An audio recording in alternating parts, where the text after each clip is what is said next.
Guys तपाईहरुको जिन्दगीमा कुन यस्तो चीज छ जुन तपाईहरुलाई परेशान गरिरहेको छ। त्यो चाहे चीज जे पनि होस्, यो टेन्सन तपाईलाई राम्ररी आफ्नो जिन्दगीलाई जिउन दिइरहेको छैन। आज म यस्तो बुकको बारेमा कुरा गर्नेछु जुन तपाईहरुलाई यो एउटा यस्तो कुरा सिकाउँछ जस्तै कि हामी दिनभरि कुनै न कुनै सोच आफ्नो पास्ट र फ्युचरको बारेमा सोची पुरा टेन्सनमा हुन्छौँ। अगाडि के गर्ने नगर्ने भनेर हामी त्यही पास्ट फ्युचरको बारेमा सोच्दा हाम्रो समय जान्छ। र यस्तोमा के गर्ने भनेको यसमा सटिक रुल तरिकाहरू बताएको छ जुन म बुक हिजो पढेको थिएँ। र त्यो बुकमा के भनेको छ त्यो बुक पढ्दाखेरि त तपाईहरुलाई धेरै समय लाग्छ। त्यसमा तपाईको टाइम पनि अब तपाई स्टुडेन्ट हुनुहुन्छ या फेरि आफ्नो जब गर्नुहुन्छ भने तपाईहरुलाई त्यो बुक पढेर पनि साध्य छैन। र म तपाईहरुलाई छोटकरीमा त्यसको मेन पोइन्टहरु तपाईहरुलाई आज बताउने वाला छु। र यो पोइन्टहरु थाहा पाएपछि र कसरी आफ्नो टेन्सन पास्ट फ्युचरको यो बुकको पहिला म नाम भन्न चाहन्छु। यो बुकको नाम हो how to stop worrying and start living. यसको नाममै छ कसरी चिन्तालाई रोक्ने र जीवनलाई जिउने।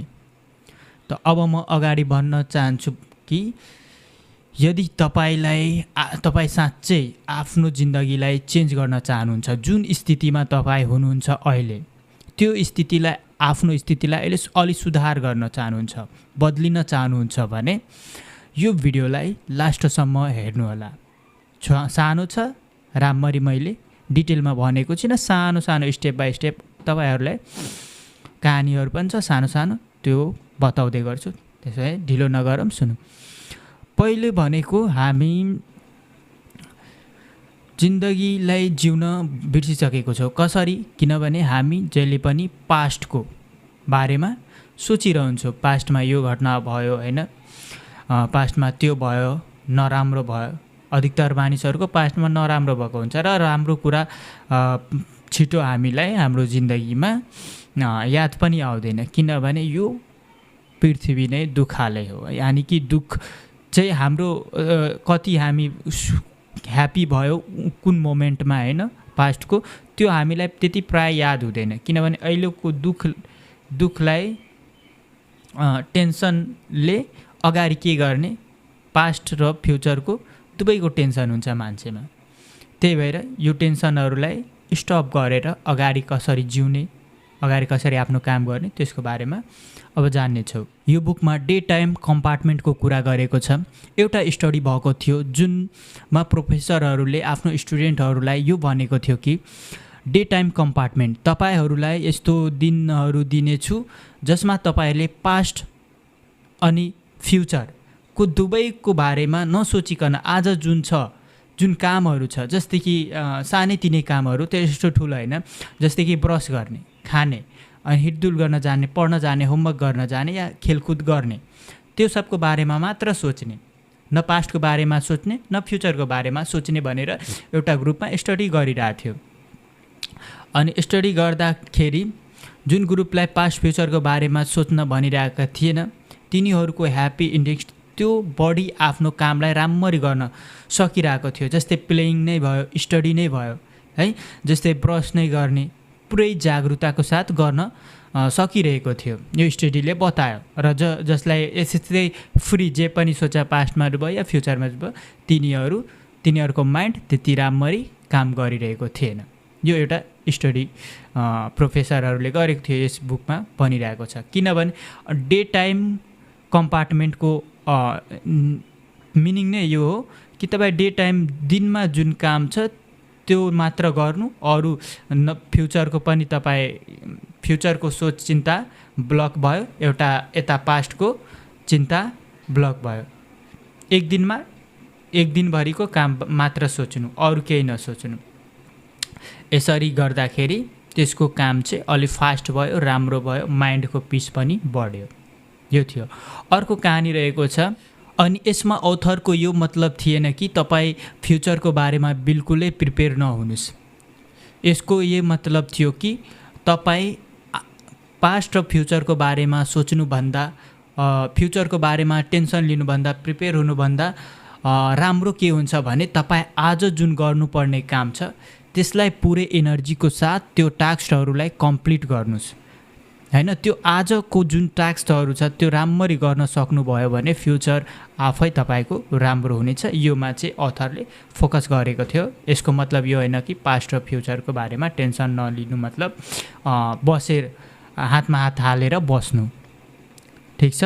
यसको मतलब हो कि फोकसको साथ आजको कामहरू राम्ररी गर्नुहोस्, किनभने सोच्नमा पनि ऊर्जा लाग्छ, समय लाग्छ। अनि यता पास्टको टेन्सन भएन, फ्युचरको पास्टको पछतावा भएन र फ्युचरको टेन्सन भएन भने कुनै पनि दिनभरिको काम राम्ररी हुन्छ, टास्क चाहिँ राम्ररी कम्प्लिट हुन जान्छ।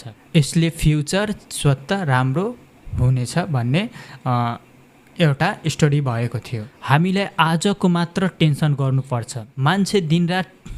मान्छे दिनरात चिन्ता गरेर बिमार पडिहाल्छ। चिन्ताले मानिस नर्भस ब्रेकडाउन र बडी पेनको शिकार हुन्छ।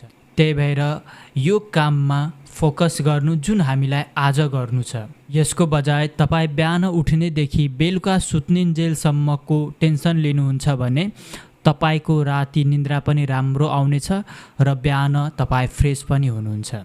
अब कुरा गर्नेछु अर्को कहानी। मिशिगनको मिसिज इके सिल्ड्सले जब उनको पतिको देहान्त भयो तब ऊ धेरै डिप्रेस्ड र एक्लोपनको शिकार भइहालेकी थिइन्। उनी यति गरिबी र डिप्रेसन झेलिरहेकी थिइन् कि सुसाइड गर्ने नौबत आइसकेको थियो। तर त्यही बिचमा उसले एउटा यस्तो आज जीवन जिउने इम्पोर्टेन्टको बारेमा पढ्यो, आफ्नो जीवनलाई राम्रो बनाए। कसरी त्यो जानौँ। जब उनको पतिको मृत्यु भयो तब उनी आफ्नो डिप्रेसनहरूलाई कम गर्न, एक्लोपनलाई कम गर्नको लागि उनी आफ्नो पुरानो बिजनेस किताब बेच्ने काममा लागिन्। किताब बेच्ने काममा लाग्दा 2-4 दिन त यसै बित्यो, तर मान्छेलाई एक्लोपन सताउँछ भनिन्छ नि, पिछा छोड्दैन। उनी अन्तिममा गएर सुसाइड गर्ने ठानिहालेकी थिइन्।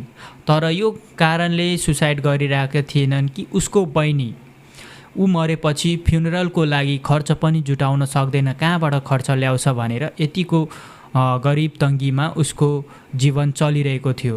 उसको कार अनि रुम रेन्टहरू पनि तिर्न बाँकी नै थियो।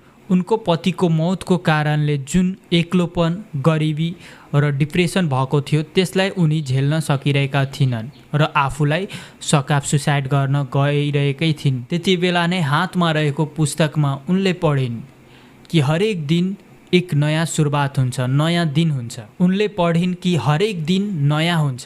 यो सेन्टेन्सले उनलाई जीवन जिउन हिम्मत दियो। अब हरेक दिन उनको बेहतरिन बित्न थाल्यो। अब उनी हरेक दिनलाई इन्जोय गर्थे, किनकि उनलाई अब लाग्थ्यो कि मेरो यो आजको दिन एक नयाँ दिन हो, म आफ्नो पास्टलाई बिर्सेर आजको दिनलाई जिउन सक्छु भनेर उनलाई बिस्तारै बिस्तारै विश्वास हुन। यस बुकमा एउटा इन्ट्रेस्टिङ वर्ड छ, कार्पे डिम। यसको अर्थ म पछि बताउने छु। जब हामी बच्चा हुन्छौँ तब ठुलो हुने सपना देख्छौँ, ठुलो भएपछि बिए गर्ने सपना देख्छौँ, बिए भएपछि रिटायरमेन्टको सपना देख्छौँ। यसरी हामी आफ्नो जिन्दगीलाई जुन आज छ त्यसलाई फ्युचरमा खुसी पाउँछु भनेर टालिरहेको हुन्छौँ। त्यसलाई प्रेजेन्टलाई हामी राम्ररी जिउन सकिरहेको हुँदैनौँ। र जब रिटायरमेन्ट हुन्छ, बच्चा हुन्छ भने ठुलोको सपना देख्छौँ, ठुलो भएपछि हामी एउटा राम्रो जबको सपना देख्छौँ, जब लागेपछि हामी रिटायरमेन्टको सपना देख्छौँ, ठिक छ। अनि रिटायरमेन्टको सपना जब मान्छे रिटायरमेन्टमा पुग्छ तब मान्छेलाई लाग्छ कि हामीले धेरै चिजलाई गुमाइसकेको छौँ। जुन जीवन पलपलको नाम थियो, जुन हरेक क्षण हामीलाई जिन्दगी जिउनु पर्ने थियो, त्यसलाई हामी गुमाइसकेको छौँ, छोडिसकेको छौँ। जिन्दगी भनेकै हर पललाई जिउनेको नाम नै जिन्दगी हो। अब हामी द कार्पे डिमको अर्थ के हो भने, कार्पे डिम भनेको जिन्दगीलाई भरपुर जिउनु हो। यसको अर्थ नै जिन्दगीलाई भरपुर कसरी जिउनु। यसको एउटा मात्र अगाडि पनि मैले भनेको थिएँ, न पास्टको टेन्सन लिनु न फ्युचरको। जिन्दगीमा अहिले जे मिलेको छ त्यसलाई इन्जोय गर्नु, हरेक पललाई इन्जोय गर्नु र आफूसँग जे छ त्यसको सराहना गर्नु। त्यसमा तपाईँलाई गडलाई थ्याङ्कफुल गर्नु कि मसँग यो छ र त्यसमा खुसी हुनु। किनभने पास्टको टेन्सन गरेर तपाईँ उदास मात्र हुनुहुन्छ।